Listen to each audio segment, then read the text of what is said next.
تزدان رحاب الإيمان وتطيب حنايا الوجدان في هدايات. بسم الله الرحمن الرحيم. الحمد لله رب العالمين، والصلاة والسلام على سيدنا محمد وعلى آله وصحبه أجمعين وبعد. السلام عليكم ورحمة الله وبركاته. Alhamdulillah, una-una ho mga kapatid namin sa pananampalatayang Islam, ating pong iniling sa dakilang lumikha ang Allah subhanahu wa ta'ala na naway ipagkaloob niya po sa atin ang layunin na kung saan dalisay, ikhlas, at iniling din natin sa kanya na naway tanggapin niya ang ating mga gawain at gantimpalaan po niya. So mga kapatid namin sa pananampalatayang Islam, ito na naman yung ating programa, lecture every Friday po. Bali, magsasama po tayo ngayon.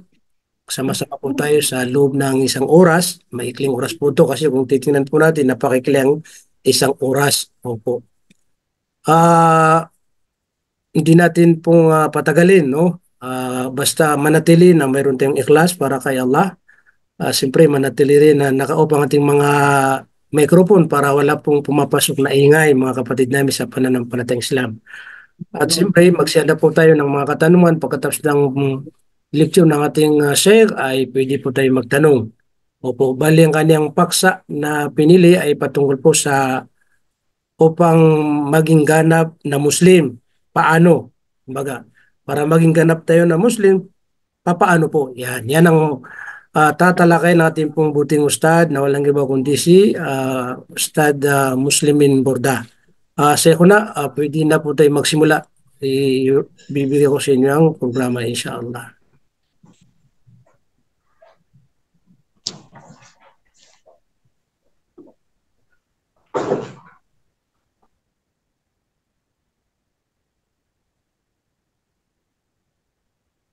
Bismillah, alhamdulillah. Alhamdulillah, nahmadu wa nasta'inuhu wa nastaghfiruhu wa nastahdihi wa na'udzu billahi min shururi anfusina wa min sayyiati a'malina. May yahdihillahu fala mudilla lahu wa may yudlil fala hadiya lahu. Asyhadu an la ilaha illallah wahdahu la syarika lahu wa asyhadu anna Muhammadan abduhu wa rasuluh. Salawatullahi wa salamu alaihi wa ala alihi wa sahbihi wa sallam, amma ba'd. Isang pagbati po ng kapayapaan sa lahat ng mga mananampalatayang Muslim. Universal na pagbati. Assalamualaikum warahmatullahi ta'ala wabarakatuh, man manittaba al-huda. Muli po, ito po ang inyong lingkod, si Abu Muslim, na makakasama nyo sa araw na ito dito sa ating lingguang pag-aaral hinggil sa pananampalatayang Islam.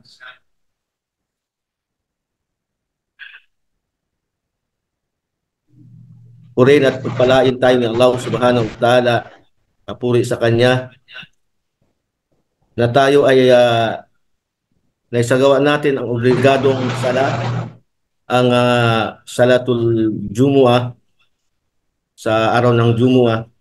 Lalamunan ko. Sukat eh.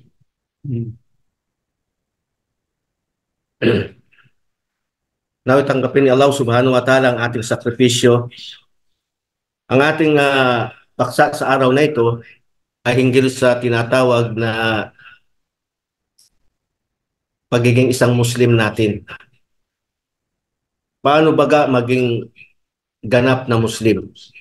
Isang katanungan dahil tayo ay nagpapatawag na Muslim sa pananampalatayang Islam, ngunit hindi natin alam kung paano tayo maging ganap na isang Muslim.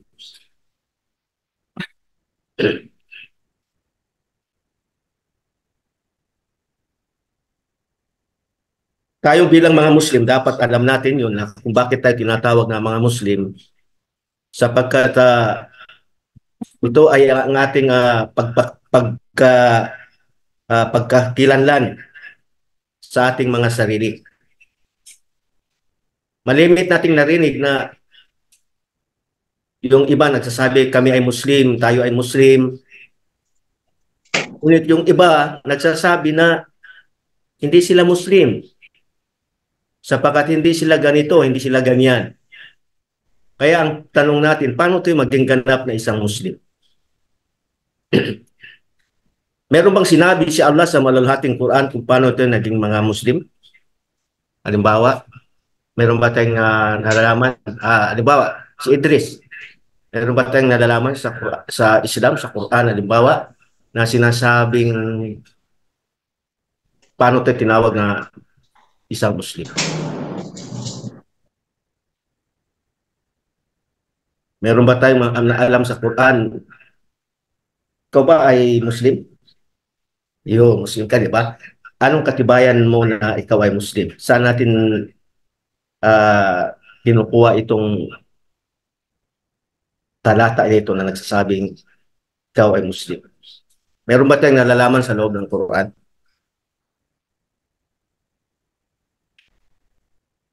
Sapagkat hindi pwedeng verbal lamang, di ba? Pag sinabi mong ikaw ay Kristiyano, tinawag ka ni Jesus na isang Kristiyano, nasaan anong talata? Diba? Pag sinabing ikaw ay Muslim, anong talata saan natin matatagpuan? So, tayo ay Muslim? Tayo ay Muslim? Yes, alhamdulillah. Ngunit, kailangan meron tayong patunay. So, anong mga bersikulo sa Quran, ayat, na nagsasabing bakit tinawag na Muslim, sino yung Muslim, paano maging isang Muslim? Ano yung nalalaman nyo?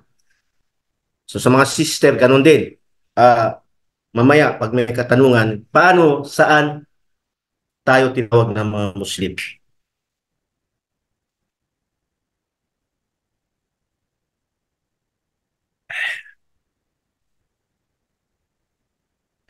Sapagkat ang pagiging Muslim, malimit na ginagamit ng nagpakilala na sa loob ng pananampalatayang Islam. Kaya dapat tayo mismo ang nakakaalam. Hindi pwedeng narinig ko kay Ustad. Hindi pwedeng narinig ko kay Sheikh. Hindi pwede yun. Ano ba ang obligasyon ng Quran para sa atin? Ano bang obligasyon natin sa Quran?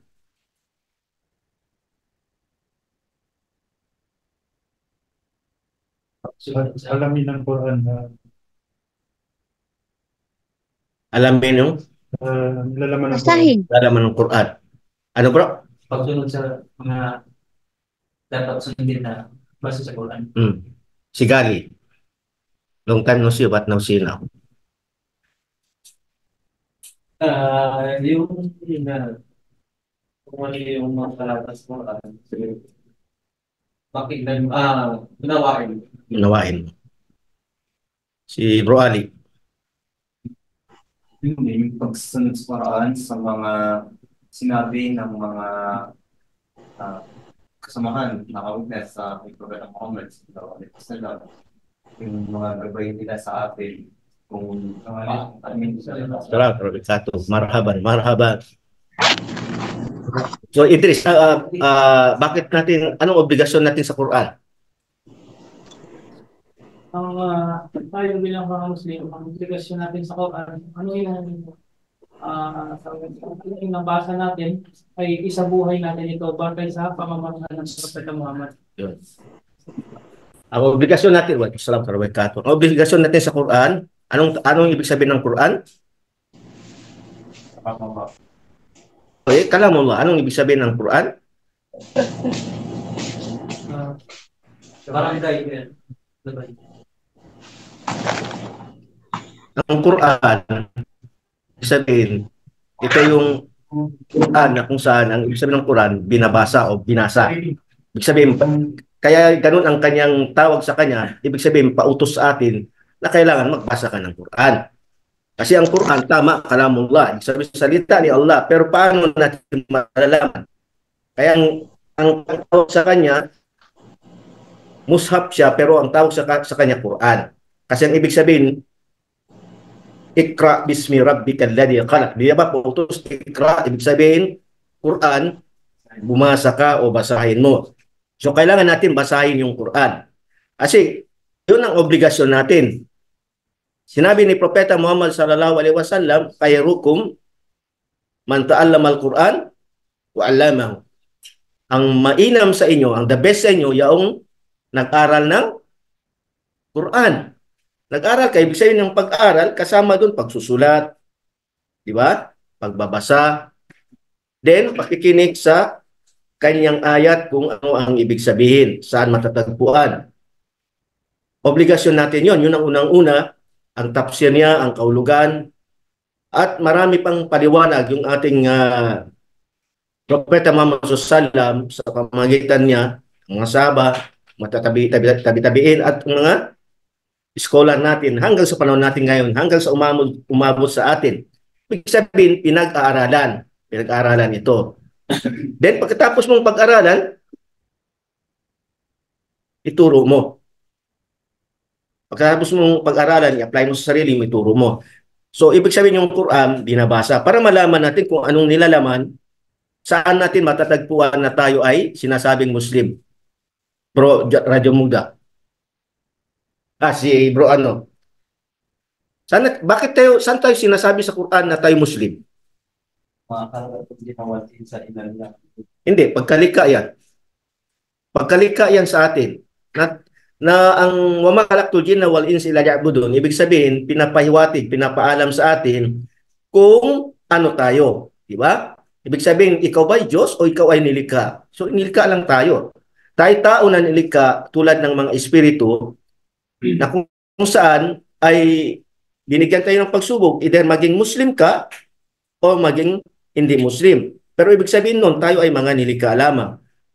So, paano natin malalaman na tayo ay mga Muslim?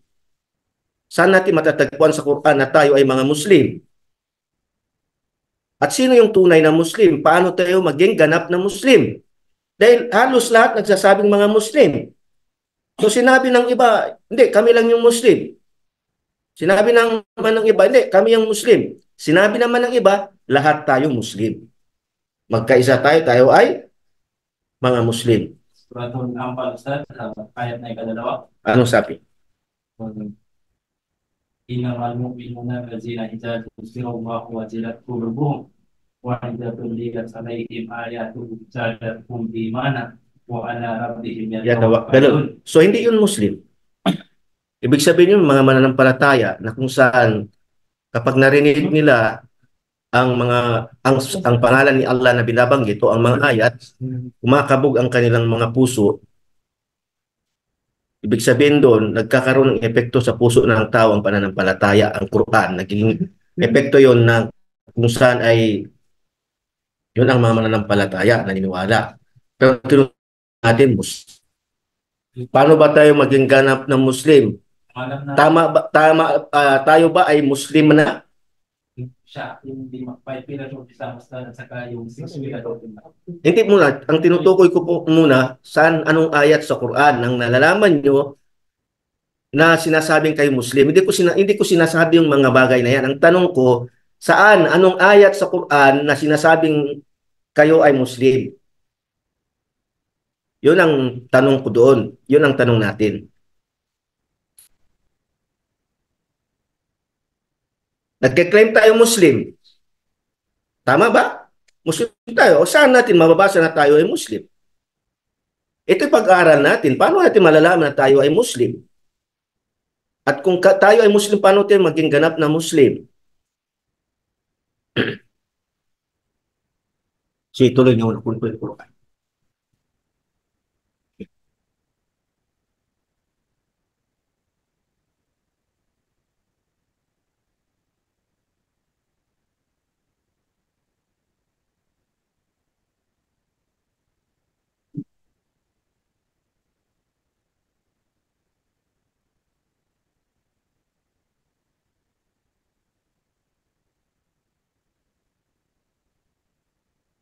May ayat sa Quran na kung saan sinabi ni Allah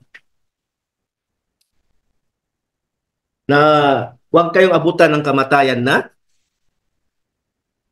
huwag kayong abutan na kayo ay hindi mga Muslim. So isa yan sa mga halimbawa, di ba?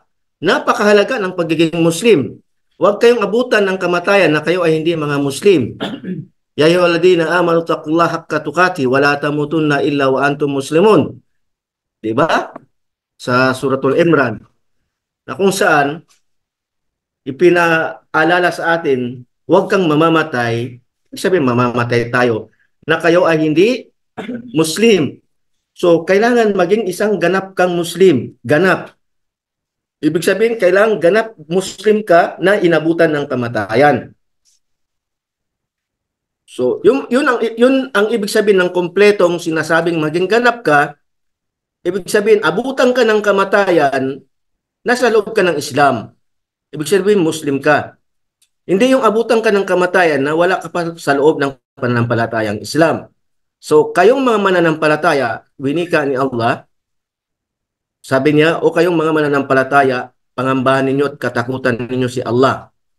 At huwag kayong abutan ng kamatayan na hindi kayo ganap na mga Muslim. So, ibig sabihin, hanggang sa abutan ka ng kamatayan, dapat maging ganap kang isang Muslim. Okay, ganap ka ng Muslim, namatay ka na. Nung bago ka, ano bang una, maging Muslim ka? Or before, or ibig sabihin, ikaw ba ay maging Muslim muna? Maging nanampalataya? Kailan mangyayari ito?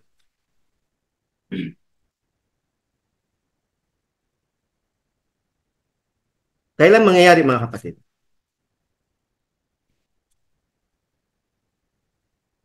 Una bang dapat mangyari o gawin natin maging Muslim tayo o maging mananampalataya tayo?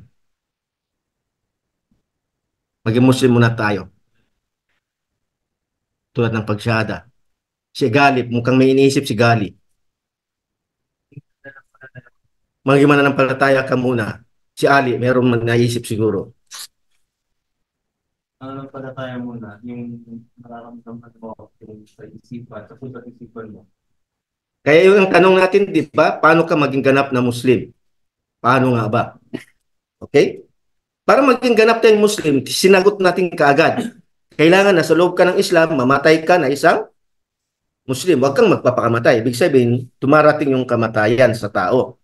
Para maging ganap kang, o ibig sabihin na kung ikay mamamatay, ganap kang Muslim na sa loob ng Islam. Kaya ano bang una nating gagawin? Maging Muslim ba? O maging mananampalataya? So sinagot ng mga brother lahat yung mga gusto nilang sabihin. Sino marunong sa magbasa ng wikang Arabic?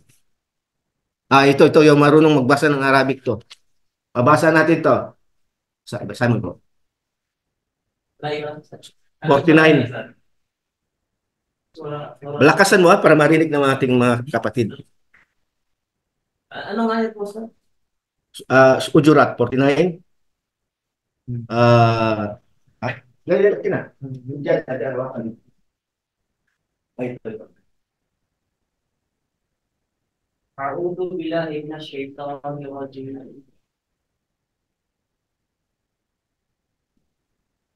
Qalatil ahmabu Ahrabu. Qalatil ahrabu amanna qul lam tu'minu walakin qulu Aslamna. walam. Okay, tama. Basahin mo sa Tagalog, bro. Balakasan mo.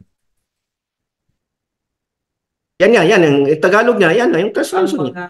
Ang mga Biduin, Lakasan mo. Bilisan mo. ang mga Biduin, mga Arabong nananahan sa disyerto ay nagsasabi, kami ay sumasampalataya. Ipagbatya, kayo ay hindi sumasampalataya. Okay. Tingnan nyo, sinabi niya, wakalatil ahrabu amanna. Sabi ng isang Arabo, ibig sabihin bido, dumating sa kanila, isang mga, kumbaga sa atin, merong taga-city, merong taga-probinsya. Dumating doon, sabi ni Wakalatil Arabu aman, Wakalatil Arabu, sabi niya, Wakalatil Arabu aman na. Sabi niya, kami ay mga mananampalataya. Sinabi ni Allah, sabihin mo Muhammad, Kul lam tu'minu. Kayo ay hindi mananampalataya. Walakin kulu aslamna. So ibig sabihin, nagsasabi yung mga tao na mga dumating ngayon, kami ay nananampalataya. Pero anong sinabi ni Allah? Sabihin mo sa kanila, hindi sila mananampalataya. So, anong ibig sabihin? Mananampalataya ka ba muna o hindi ka mananampalataya? Ano? Tayo ba'y mananampalataya muna? Una pang gagawin natin, maging mananampalataya ba tayo? Or meron pang ibang dapat tawagin sa atin bago tayo maging mananampalataya? Kaya nga, anong dapat tawagin? Katil aarahan na, dumating ang mga mga probinsyano na yung mga bado. Sinasabi nila kami nanampalataya. Sinabi ni Allah kay Propeta Muhammad sallallahu alaihi wasallam, sabi mo sa kanila, Kul lam tu'minu, hindi kayo nanampalataya. Walakin kulo, subalit, sabihin nyo kayo ay aslam na. Anong ibig sabihin ng aslam na? Ha? Anong sabi mo? Kinabro. Nag-Muslim sila o hindi? Muslim sila. Nag-Muslim hindi? Nag-Islam mo na, Ustad? Parang Anong pagkakaitin niyo? Walakin kulo aslam na. Mananampalataya o Muslim? Meron ba tayong narinig doon? Islam. Ano ibig sabihin ng aslam na? Islam.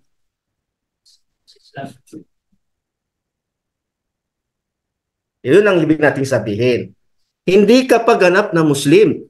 Hindi ka pa mananampalataya. Once yumakap ka sa Islam, anong ibig sabihin? Aslam na. Yumakap ka sa Islam. Yumakap ka pa lang sa Islam. Aslam na. Ibig sabihin, tinanggap mo pa lamang. Ibig sabihin, yumakap ka pa lamang sa Islam. Hindi ka pa Muslim. At hindi ka pa mananampalataya. Yumakap ka pa lang sa Islam. Walakin kulu aslam na. Walamma yadkulul imana fi qulubikum, sapagkat hindi pa pumasok ang pananampalataya sa inyong mga puso. So hindi pumasok pa ang pananampalataya sa inyong puso. So hindi pa kayo mananampalataya, hindi pa kayo Muslim, ano pa lang kayo? Yumakap pa lang kayo sa Islam. Bakit? May ginawa ka na ba? May ginawa ka na ba? Naitayo mo na ba ang sala ng 5 beses isang araw? Nagbigay ka na ba ng zakat? Nagawa mo na ba ang saum Ramadan? Nagawa mo na ba ang Hajj? Para sabihin mo Muslim ka na? Okay. Aslam na. Yumakap ka sa Islam. Ibig sabihin, yumakap ka pa lang sa Islam. Tandaan natin yung ayat na ito. Ito yung palatandaan natin. Okay? Pero in general, tayo'y mga Muslim. Okay? Tayo'y mga Muslim, pero ibig sabihin noon, pumasok ka pa lang sa Islam. Ibig sabihin, pumasok ka pa lang sa Islam, yumakap ka pa lang sa Islam, then gayon kailangan mong isagawa itong mga kautusan na ito. Okay? Kaya ang sinabi niya, walakin kulo aslam na. Subalit sabihin nyo, kayo ay aslam na, yumakap pa lamang sa Islam. So hindi niya sinabing kayo ay mga Muslim na. Hindi pa. Kayo mga mananampalataya na. Hindi pa. Tingnan mo, sinabi ni Allah. Hindi pa kayo mananampalataya. So ibig sabihin, kung hindi kayo mananampalataya, hindi rin niya sinabi, dapat nauna yung Muslim, di ba? Hindi pa kayo mananampalataya, Muslim pa lang kayo. Di ba? Bakit? Bakit kailangan? Ano yung 3 bagay para palatandaan ng ating paniniwala o pananampalataya? Ano yung 3 lagi nating binabanggit? Paniniwala natin. Di ba? Yung ang sinabi ng Rasul ng hadith na hadith Jibril. Ano yung hadith Jibril? Yung niriwaya ni Omar bin Khattab. Ano yun? Hadith Jibril. Ano yun? Ito yung Islam, Iman, wal Ihsan. Ito yung ating paniniwala, di ba? Islam, Iman, Ihsan. Bakit kailangan ito? Huwag kang mag-claim na Muslim ka hanggat hindi mo ito. Yun ang ibig sabihin noon. Kailangan isagawa mo muna ang Islam. Ano yung Islam? Okay? Ano pa? Di ba yan ang Islam? Al-Islam, al-Khams. Shahadatin, di ba? An la ilaha illallah wa Muhammad Rasulullah wa aqimus salat wa yutuz zakah wa shamu Ramadan wal hajj. Man manistata ala sabil. Ito yung Islam. Ibig sabihin, yumakap ka sa Islam, gawin mo muna to. Isagawa mo muna to. Alamin mo yung tauhid. Number 1, tauhid. Alamin mo muna yung tauhid. Pangalawa, alamin mo yung ano yung number 1? Syahada. Ano yung syahada? Tauhid. Ano yung pangalawa? Hindi. Syahada na muna tayo. Ano yung syahada? Tauhid. Ano yung pangalawa? Yung maniniwala ka sa propeta. Hindi pwedeng tauhid, hindi ka maniniwala sa propeta. Maniwala ka muna sa propeta, then, ano yung pangalawang haligi? Aqimus salat. Wa aqimus salat. Paano magagawa ang sala kung hindi mo alamin kung sino ang propeta Muhammad SAW? Isang beses, 20 kabataan, 20 na kabataan ang dumating sa Madina. Ang propeta Muhammad SAW. Mga kabataan ang dumating. Mga kabataan. Nung dumating sila, nag-aral sila kay propeta Muhammad SAW. Nung nag-aral sila, umabot ng ilang araw na, 20 days na mahigit na araw, parang nalulungkot sila. Naalala nila yung kanilang pamilya. Sabi ni Propeta Muhammad SAW, siyempre propeta yon, sinasabi sa kanya ni Allah na nalulungkot na yung mga estudyante mo. Kasi state na mahigit halos yung buwan sila, 20 days mahigit, mag-isang buwan na nag-aral sila kay Propeta Muhammad SAW, mga kabataan. So, namimiss nila ang kanilang pamilya. So, nung namimiss nilang kanilang pamilya, sabi ni Propeta Muhammad SAW, sino ang namimiss ninyo? Sabi niya, namimiss namin po ang aming mga mahal sa buhay. Sabi niya. So, sabi niya, kung namimiss niyo yung mahal sa buhay, sabi niya, yun ang isa sa mga ng isang pagsubok sa tao. Sabi niya, okay, sabi niya, tinapayagan niya na umuwi muna kayo. Umuwi muna sila. Pero pag uwi nyo, sabi niya, magturo kayo doon. Magturo kayo. Ituro nyo sa kanila ang Islam. Ituro nyo sa kanila ang Islam. Okay? Paano sabi niya? Pagkatapos nyo ituro ang Islam, anong sabi niya? Ito yung hadith na kung saan ay tandaan natin. Ang hadith na ito yung palatandaan na kailangan maiunawaan ng lahat ng Muslim. Ang sabi ni Propeta Muhammad SAW, ituro nyo ang Islam at iutos nyo sa kanila ang sala. Sabi niya, paano po ya Rasulullah? Sabihin nyo sa kanila, sallu kama ra'aytumuni usalli. Itayo nyo ang pagdarasal, sallu.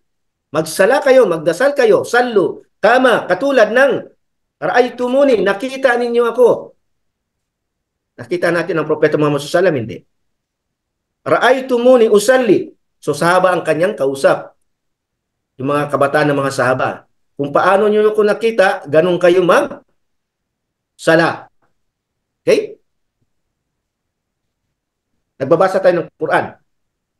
Nagbabasa tayo ng Quran, di ba? Bro, babasa tayo ng Quran, hindi. Pero nagbabasa tayo ng Quran. Okay. Nagbabasa tayo ng Quran. Inuutos ba ang sala doon? May sinabi bang magsala kayo sa Quran? Meron na nasala, pero yung style ng pagsala. Style ng pagsala, wala. Inutusan tayo magsala, di ba? Ngayon, inutusan tayo magsala ng Quran ni Allah. Nandun ba ang kumpletong pamamaraan ng sala? Wala, di ba? Kaya anong ibig sabihin? Sa propeta. Nasa kay propeta. Titingnan mo ngayon ang propeta. Nasa Quran ba ang salita ni Propeta Muhammad? Wala. Wala. Yun ang palatandaan dalawa. Dahil ito yung palatandaan ng Quran, salita lamang ni Allah. Hindi salita ni Propeta Muhammad. Kaya, ang Quran, mababasa mo, Atiullah wa atiu Rasul. Sundin niyo si Allah, sundin niyo ang Propeta Muhammad SAW. Sinunod ko ang Allah sa Quran. Pangalawang pagsunod kay Allah sa Quran, ang alamin mo si Propeta Muhammad SAW. Saan mo alamin? Sa hadith niya, kaya ibig sabihin obligado. Kaya yung nagsasabing hindi ko kailangan ang sunna, hindi ko, mali. Mali. Kailangan alamin mo yung hadith ng Rasul sallallahu alaihi wasallam. Pag hinalam mo yung hadith niya, ang kanyang pamamaraan, anong tawag doon? Anong tawag doon pag inalam mo yung kanyang ginawa? Pamamaraan niya, anong tawag doon sa Arabic? Sunnah. Ang tawag doon, sunnah. Kaya, ibig sabihin nun, kailangan maniwala ka sa sunnah. Kasi kung hindi ka maniniwala sa sunnah, paano mo malalaman yun? Anong itatawag mo doon? Anong itatawag mo sa pamamaraan ng Propeta Muhammad SAW? Diba, sunnah? Kaya, ang ibig sabihin ng sunnah, pamamaraan ni Propeta Muhammad SAW. Kaya obligado sa atin alamin ang kanyang mga sinasabi at kanyang mga ginagawa. Kaya yung word na sallu kama ra'aytumuni usalli, mahalagang hadith para maimunawaan natin na kailangan alamin ko pala ang pamamaraan ng Propeta Muhammad SAW. Ibig sabihin ng pamamaraan, sunnah ng Propeta Muhammad sallallahu alaihi wasallam. Yun. Ngayon, kung alam mo na yung sunnah ng Propeta Muhammad SAW, yung tatlong yun, kailangan isagawa mo. I-apply mo sa sarili mo. Ano yun? Ang Islam. Then, ang Iman. Then, al-Iksan. Paano ka maging mananampalataya? Tulad ng binasa ni kapatid kanina na sa Suratul Anfal. Diba? Bro, diba? Binasa mo? Suratul Anfal ba? O, diba? Sabi niya, na kung saan sa Suratul Anfal na binanggit doon, basahin mo nga, bro.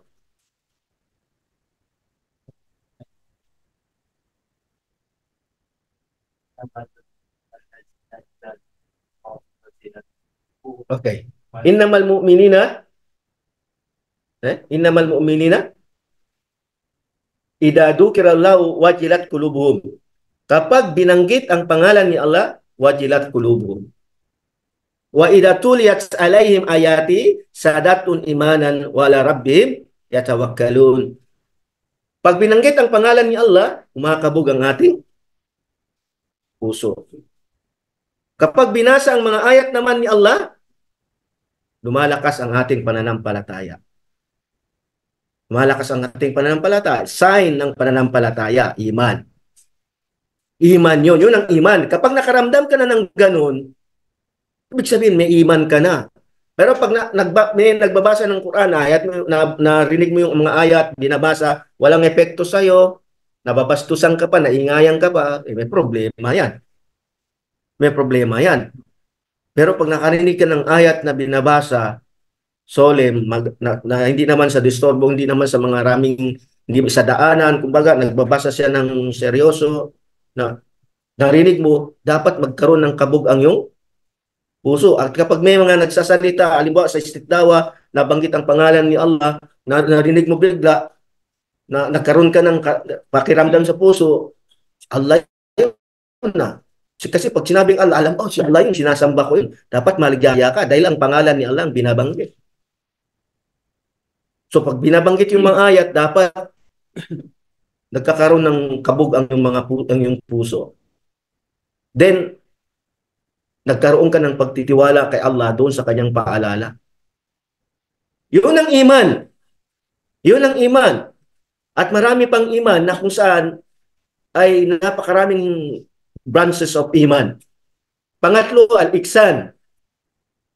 Ito ang isa sa mga pananampalataya, al-iksan, na ang isang mananampalataya na kapag siya ay gumagawa ng mga bagay na pagsamba, lagi niyang iniisip na ano? An ya'budullah ka'annaka tarahu. Sinasamba niya si Allah na para bang siya ito ay kanyang nakikita. Wa in lam takun tarahu, ngunit alam mo na hindi mo siya nakikita. Hindi mo magagawang makita si Allah. Noong una sabi niya, sinasamba mo si Allah na parang nakikita mo. Ngunit sa pangalawa, na sinasabi na hindi mo magagawang makita si Allah. Sa pangatlo, anong sabi niya? At sapagkat hindi mo magawang makita si Allah, kaya sinasamba mo si Allah na parang ikaw ay kanyang nakikita. Iyon ang al-iksan. Kaya ang isang tao, nagsasala siya na wala siyang inaalala, wala siyang kinatatakutan maliban kay Allah dahil alam niya nakikita siya ni Allah. Sa mga gawain niya, iniisip niya si Allah ang nakakita sa kanya. Yun ang natawag na pananampalataya na al-iksan. Islam, iman, al-iksan. At marami pang iba. Ano pa yung panguli? Meron pang isang binabanggit. Anong stand ng mga Muslim para manatili sa Islam? Anong kalaban ng sunnah? Bid'ah. Anong kalaban ng sunnah? Sabay-sabay tayo. Anong kalaban ng sunnah? Bid'ah. Huwag kayong matakot. Kasi kung kinatawag na sunnah, merong bid'ah. Hindi matatawag na sunnah kung walang bid'ah. Di ba? Kung merong bid'ah, kanino nanggaling ang bid'ah? Kaninong nanggaling ang bid'ah? Sa atin ba? Sa sunnah ba? Ni Propeta Muhammad sallallahu o hindi? Hindi. Ibig sabihin, may bid'ah, ito galing sa labas, galing sa mga invento ng iba. Kaya may sunnah kasi magkakaroon ng bid'ah na gawa-gawa ng tao, kaya dapat humawak ka sa sunnah. Kung paano mo nakita ang Propeta Muhammad sallallahu alaihi wasallam sa kanyang mga ginagawa, dapat mag-stick ka doon. Sallu kama ra'aytumuni usalli. Pangalawa, anong sabi niya? Alaikum bi sunnati wa sunnati khulafa ar-rasyidin al-mahdiyyin min ba'di. Iiwan ko sa inyo ang aking sunnah, ang aking pamamaraan at ang pamamaraan ng mga sahaba, ng mga khulafa. O Abu Bakar, Omar, Uthman, Ali radhiyallahu anhum at iba pa. So ibig sabihin nun, may sunnah ang Propeta Muhammad sallallahu alaihi wasallam, may sunnah ang mga khulafa, sila sapagkat ang mga tunay na pinatubayan na. Kaya mahalaga ang sunnah na yaon para malaman mo kung paano ka maging Muslim. Hindi ka magiging ganap na Muslim kung hindi mo alam yung sunnah. Paano ka magiging Muslim kung hindi mo isasagawa ang sunnah ng Rasul sallallahu alaihi wasallam? Kayong nagka-claim na Muslim siya, o Muslim ka, okay. Sunnah, na ginagawa mo yung sunnah ng Rasul sallallahu alaihi wasallam. Pag sinabi niyo hindi na kailangan, Muslim na tayo. Mali. Kailangan isagawa mo yung sunnah ng Rasul sallallahu alaihi wasallam. Hindi mo magagawa ang mga sala, ang iba pa, kung hindi mo alamin yung sunnah ng Rasul sallallahu alaihi wasallam. Kaya obligado sa atin yon. At ang sunnah na yon, napag-aralan natin paano isagawa ang Islam, paano may unawa ng iman, paano natin sasambahin si Allah na hindi tayo nagyayabang, hindi tayo nagpapakitang tao. Sinasamba natin si Allah na meron tayong kinatatakutan. Takot tayo kay Allah subhanahu wa ta'ala, kaya tayo nagkaroon ng pananampalatayang al-iksan. Nasamba mo si Allah na parang nakikita mo siya, bagamat hindi mo kayang makita si Allah. Kaya sinasamba mo Allah na parang nakikita ka niya. Yun na ang mahirap, yun ang mabigat na pananampalataya. So, para naman ang sunnah natin ay masagawa natin, masunod natin ang Propeta Muhammad sallallahu alaihi wasallam dahil magkakaroon ng bid'ah, anong isa pa sa gagawain natin upang hindi mawasak ang Muslim, upang manatili ang tunay na Muslim, ang ganap na Muslim? Anong dapat na meron tayo? sa tamang pamamaraan? At ta'muruna bil ma'rufi wa yanhauna 'anil munkar. Mag-utos kayo ng kabutihan. Ano ang kabutihan? Yun, di ba? Islam, iman, ihsan, mga paggawa ng kabutihan at pagpipigil ng paggawa ng kasamaan. Anong kasamaan? Number 1, bid'ah. At iba pang mga gawain. Ito yung pinaka-number, anong pinakakalaban natin? Bid'ah. Hindi yung gumawa si brother, nagnakaw si brother, nakasira ba yung lahat? Hindi. Kanya lang yun. Si brother ay nangurap sa kanyang trabaho. Sa lahat ba ng Muslim yun? Hindi. Gumawa ng bid'ah ang isang Muslim, sasabihin niya, ito ay Islam pero bid'ah yun. Sinong madadamay? Lahat. Lahat. Kayong nagsasabing wag banggitin ang bid'ah, wag pagsabihin na ang bid'ah ganito ganyan na dapat iwasan. Mali. Kailangan yun kasi bakit? Para manatiling makilala natin ang tamang Islam, ang Sunnah. Kasi kung hindi natin yung pangawakan, pananatiliin, utos ng Propeta Muhammad SAW sa Tirmidhi, anong sabi niya? Man ahabba sunnati, fakadhabbani. O man habbani, fakad kana ma'afil jannah. Sabi ni Propeta Muhammad SAW, sino man ang nagmamahal sa aking sunnah? Nagmamahal ha? Sabi niya, sino man ang nagmamahal sa aking sunnah,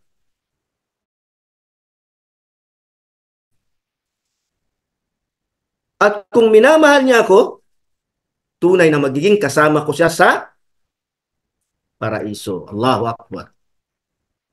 Isipin mo yan, kung mahal mo yung sunnah, kailangan sa ibang paliwanag ng mga scholar, buhayin mo yung sunnah. Buhayin mo, ibig sabihin, namatay ba ang sunnah? Hindi. Kasi kung namatay yung sunnah, wala na, talo na tayo. Buhay, ang sunnah nandyan. Ibig sabihin yun, mahalin mo. Nandyan yung sunnah, mahalin mo. Ibig sabihin, isa buhay mo, ipakita mo. Kaya nga, ang isang Muslim, ipakita niya ang gawa. Pakita niya ang pagiging Muslim niya. Sa pamagitan ng Islam, iman, ihsan, pagturo ng kabutihan at pagpipigil ng kasamaan.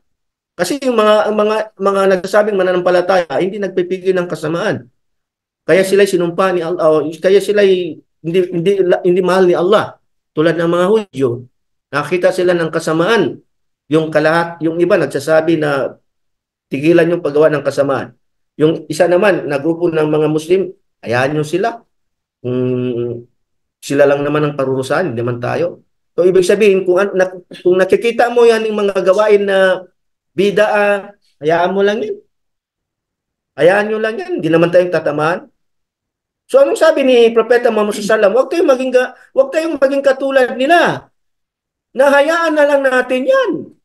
Hindi pwede yun. Kaya kung mapapansin mo, may mga gulo-gulo ngayon, ay sunnah. Kasi nga, kailangan mo siyang ipakita ano yung sunnah. Hindi pwedeng katwiran ng mga ulama kuno ng iba, yung mga ligaw. Anong sabi nila? May iktilap. Ibig sabihin, may iktilap ang tauhid. Itong sinasabi ng grupo na ito ang tauhid. Ito naman ang sinasabi ng iba ng tauhid. So, lumalas si Allah, hindi pa kumpleto. Ano yun? Ang Islam sigurado na, kumpleto na.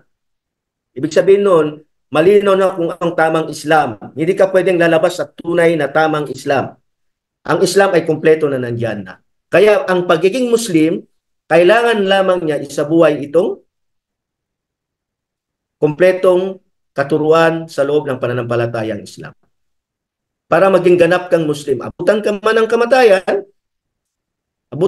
kamatayan na pinipilit mong isabuhay ang paniniwala sa pananampalatayang Islam, yun ang ibig sabihin na ganap kang Muslim. Hindi naman natin maisasabuhay lahat-lahat ng aral sa pananampalatayang Islam dahil hanggat hindi mo ito ina-apply sa sarili mo, hindi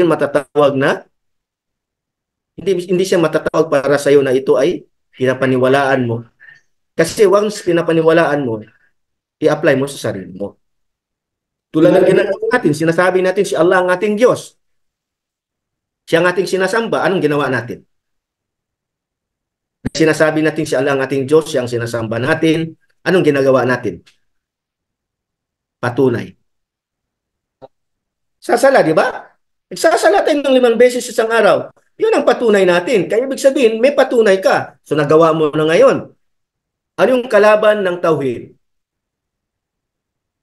Hindi, yung tauhid. Ang sunnah, kalaban niya, bid'ah. Anong kalaban ng tauhid? Hindi.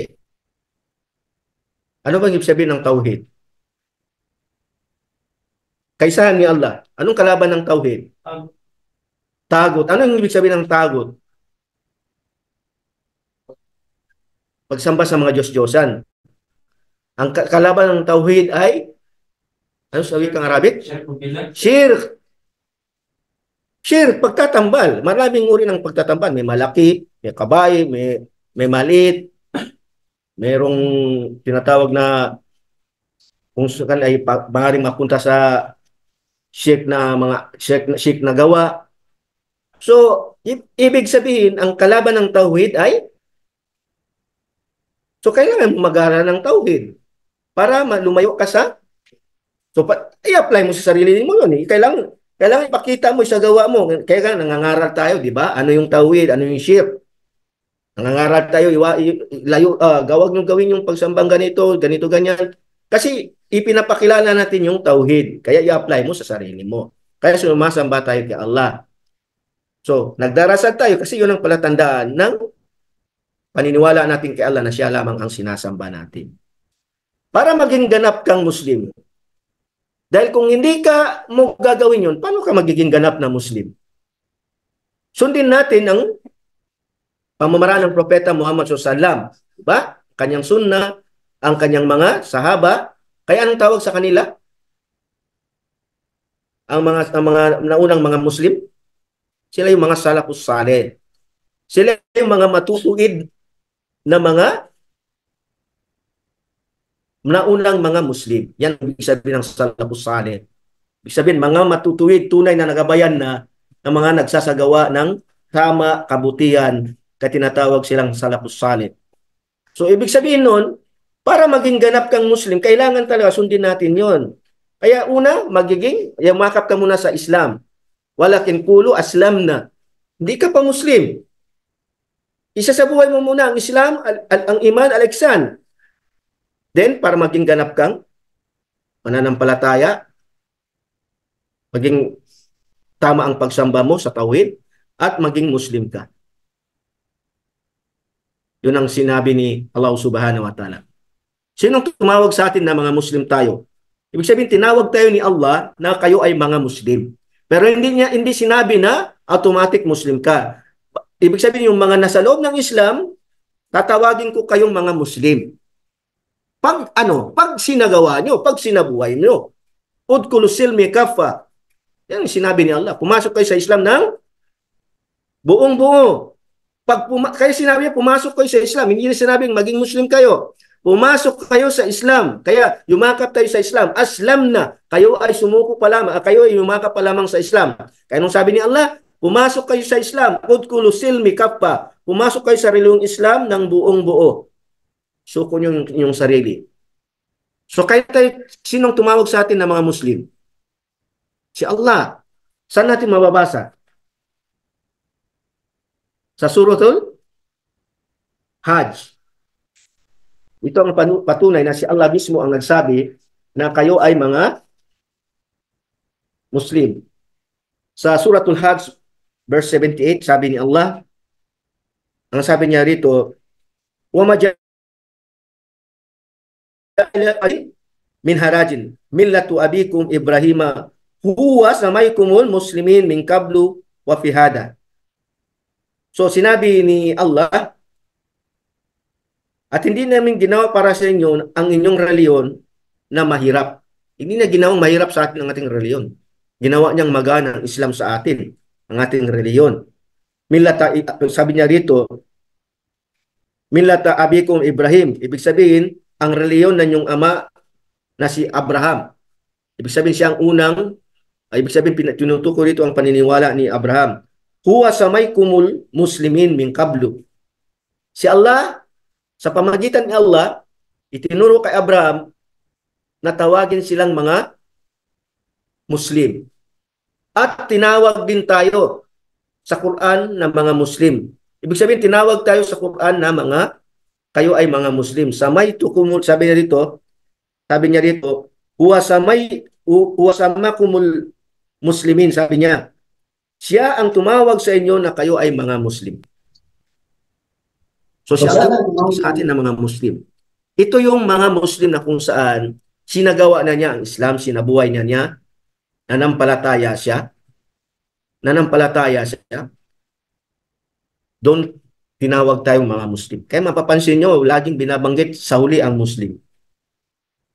Binabanggit sa huli ang Muslim. Halimbawa, sabi ni Allah, "Waman aksanu qawlan mimman da'a ila Allah wa amilus salihan wa qala innani minal muslimin." Mapapansin nyo na ang pinakamainam na tao, sabi ni Allah, yaong nag-anyaya patungo kay Allah. Yung paliwanag ng ibang scholar, ito yung mga muwaddin, yung mga nag-adan na inanyayahan tayo patungo kay Allah. Pero ito in general. Ibig sabihin, ang mainam na tao ay yung nag-anyaya patungo kay Allah, nakilalanin si Allah, at gumawa ng mga kabutihan. So ang paggawa ng kabutihan, kung wala ka sa loob ng Islam, hindi mo alam ano ang pinakakabutihan.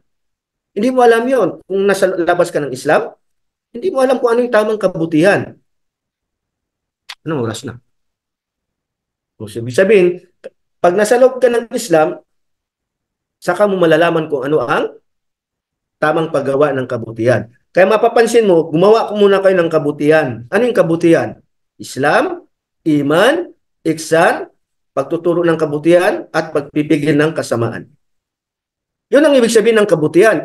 Yung kabutihan na paggawa ng mga kabutihan, mga ingredients lamang niya. Mga ingredients lamang ng salam, ng sala, ng sakat, ng saung Ramadan, Hajj. Ingredients lamang siya. Ibig sabihin nun, para ikaw ay tawaging ano? Muslim. Saka kanya tatawaging Muslim. Isagawa mo muna yon. Wa amilus saliyat wa qala innani minal, at sabihin mo kami ay mga Muslim. Kaya yung mga nag-angkin kaagad na Muslim, hindi niya alam muna na yung pagsagawa ng sunna, kaya tinatawag na isang sunni. Kasi sinasagawa mo ang pamamaraan ng Propeta Muhammad SAW. Bakit sinasabi mong salafus salih? Kasi nga sinusunod mo ang mga naunang mga Muslim, ang Propeta Muhammad SAW, ang mga sahaba, tabi-tabiun. Kaya importante yun, sanad yun. Ibig sabihin, yun ang ugnayan natin, yun ang connection natin para hindi siya mawala. Kailangan yun eh. Kailangan yun bilang guide natin sa mundong ito. Kaya yung nag-oppose, hindi niya intindihan ng Islam kung gaano kahalaga ito, kaimportante ito. Nakuha nyo? Yun. So, kaya tayo ay tinatawag na mga Muslim. O, tingnan mo mga nakikibaka. Tingnan nyo mga nakikibaka. Sino bang dapat mong pakinggan? Yung nakikibaka sa Islam o gusto lamang kumapit?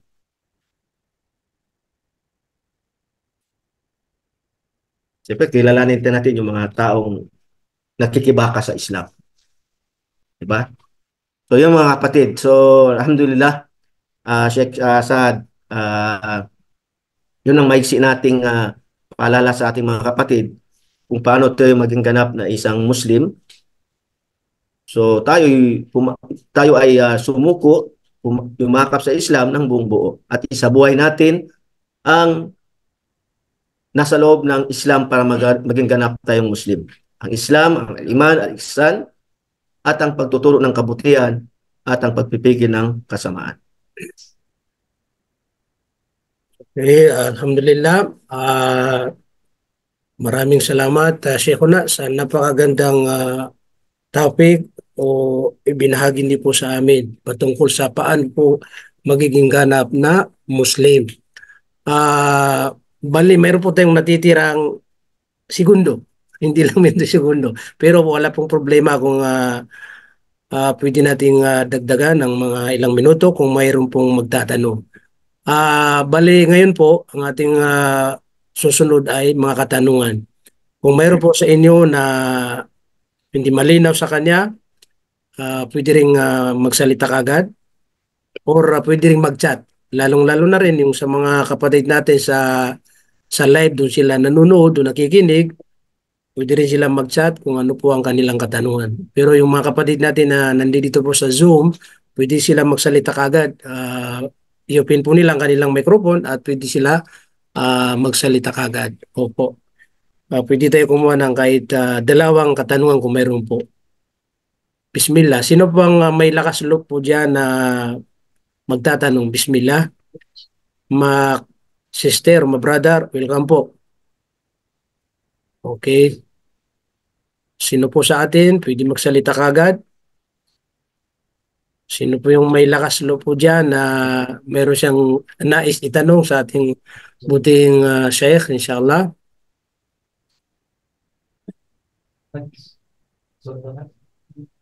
Yan. Sino po? Sige po, pwede kayo magsalita kung meron po kayong nais itanong.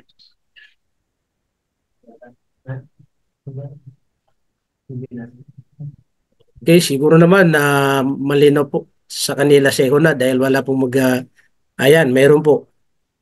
Ito yung katanungan ni Sister. Patay po. Ayan, patay po, Bluetooth. Akala ko may katanungan si Sister. Ano daw, yung speaker. Ang kanyang, ibig sabihin, hindi naririnig ng maayos kasi kumbaga palakad-lakad po siya kaya yung Bluetooth po niya ay ano daw. Kaya yung speaker na ay putol-putol, hindi patay-patay. Pares pa rin yun, no? Okay. Sino po ang may katanungan po dyan? Pwede po magsalita kagad, mga kapatid. Kahit na po tapos ng oras, pero magbibigay pa rin tayo ng pabor sa mga gustong magtatanong po. Minsan mayroon tayong katanungan pero nahihiya po tayo, di ba? So, tingnan niyo po, kung meron tayong gustong itanong, dapat itanong natin kaagad. Alam niyo po minsan, yung ating katanungan ay parang katanungan din ng kapatid natin. So, kapag itinanong natin yan at sinagot, di nakatulong din tayo sa ating mga kapatid na mayroon din silang itatanong na katulad nating itinanong. Di ba po? Kaya maganda pa rin ang pagtatanong. Kaya sino po ang may lakas loob po dyan na magtatanong? Bismillah. Sa brother o sa mga sister, welcome po kayo inshallah. Ay, siguro siya ko na walang magtatanong. Di bali po kung mayroon kayong bagong maisip na katanungan, nandyan na po yung mga group chat natin sa Facebook o sa WhatsApp po. Kahit anong oras, araw, pwede kayong mag-chat at magtanong para po masagot natin kung alam po natin at kung hindi natin alam, magtatanong pa rin tayo sa mga mas nakakaalam po. Okay, sige na, bago tayo mag-iwalay kahit isang minuto, iwanan mo sa kanila, bismillah. So alhamdulillah mga kapatid sa panampalatayang Islam, maraming salamat sa inyong oras, panahon na tayo po ay nagsama-sama sa maikling pag-aaral. Tayo man ay magkalayo, saan man kayong dako ng lugar o bansa. Pagpalain kayo ng Allah subhanahu wa ta'ala sa ating patuloy na pagsasabuhay at pag-aaral ng ating pananampalataya. Tulad ng sinabi ni Propeta Muhammad SAW, ang pag-aaral ng kaalaman, paridatun ala kulli Muslim. So, ang pag-aaral ng kaalaman ay obligado sa lahat ng mga Muslim. So, bakit? Para maging ganap tayong mga Muslim, ay kailangan pa rin nating patuloy na mag-aaral. So, ang pag-aaral, ito ang siyang daan upang tayo magpatuloy sa ating patutunguhan sa paraiso. Ito ang daan. Ibig sabihin, ang pag-aaral sa mundong ito ang paraiso natin. So, upang maging ganap kang makapasok sa paraiso na isang Muslim, so magpatuloy tayo sa pag-aaral, i-apply sa ating sarili, at ituro natin sa iba upang ito ay magpatuloy ang kabutihan na ito sa ating buhay sa mundong ito. So maraming salamat po sa inyong panahon at oras. Assalamualaikum warahmatullahi ta'ala wabarakatuh. Waalaikumsalam warahmatullahi wabarakatuh. Mga kapatid namin sa pananampalatayang Islam, dahil tapos na po ang ating oras, naway mayroon tayong napulot na aral sa ating ibinahagi ng ating buting ustad, at maglayunin po tayo na kung ano man ating mga natutunan po sa Islam, ating pong isa sa buhay hanggang sa tayo ibawian ng buhay po. At iniling natin sa Allah na itong oras po natin ginugol ay naway mapaginabangan po natin dito sa mundo, higit sa lahat ay sa kabilang buhay, at naway ipagkaloob ng Allah subhanahu wa ta'ala ang kanyang kapatawaran sa atin at kaluguran, at higit sa lahat ay naway lahat po tayo makapasok sa parisyon ng Allah subhanahu wa ta'ala, at siyempre kasama ang ating pong mamahal sa buhay, mga pamilya po. So bago po tayo mag-iwalay, magitin natin po ang ating binabanggit. Subhanallah wa bihamdi, subhanakallahumma bihamdik, nashhadu an la ilaha illa anta wa nastaghfiruka wa natubu ilaik, bi rahmatika ya arhamar rahimin. Wassalamualaikum warahmatullahi wabarakatuh. Jazakumullahu. Waalaikumsalam warahmatullahi wabarakatuh. Ayan.